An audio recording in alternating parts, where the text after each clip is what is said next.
মিঠু এক নিরীহ ছেলেটা শহরের এক পুরনো বাড়িতে কাজ করত। রান্না, পরিষ্কার, মালিকের যত্ন সব ঠিকঠাকই চলছিল। কিন্তু একদিন হঠাৎই সে চাকরি ছেড়ে দিল।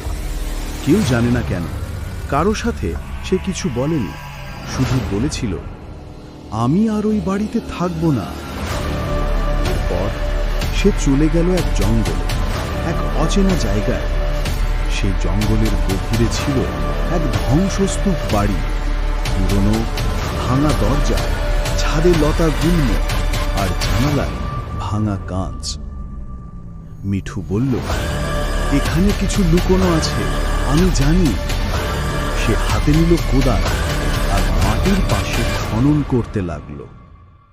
হঠাৎ ভূমির নিচ থেকে এক কুয়াশা বেরিয়ে এলো, আর সেই সাথে এক এক আত্মা। না, এটা কোনো মানুষ ছিল না, এটা ছিল এক অভিশপ্ত ভূত। সে কালো ধোঁয়ার মতো বাতাসের সাথে ভেসে এলো, চোখ দুটো আগুনের মতো লাল, আর গলার স্বর যেন হাজারো কান্না একসাথে।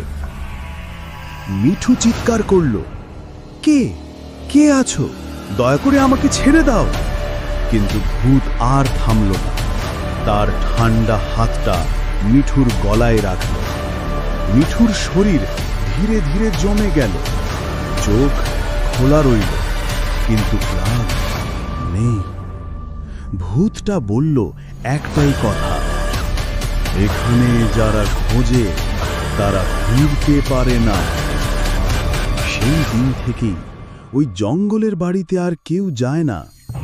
রাত হলে শুধু শোনা যায় মিঠুর চিৎকার আর কোদালের ধাক্কা। আপনি কি সাহসী? তাহলে রাত 12টায় গিয়েই দেখুন পুরনো সেই জঙ্গলের বাড়িতে। কিন্তু সাবধান, একবার ঢুকলে ফিরতে পারবেন তো?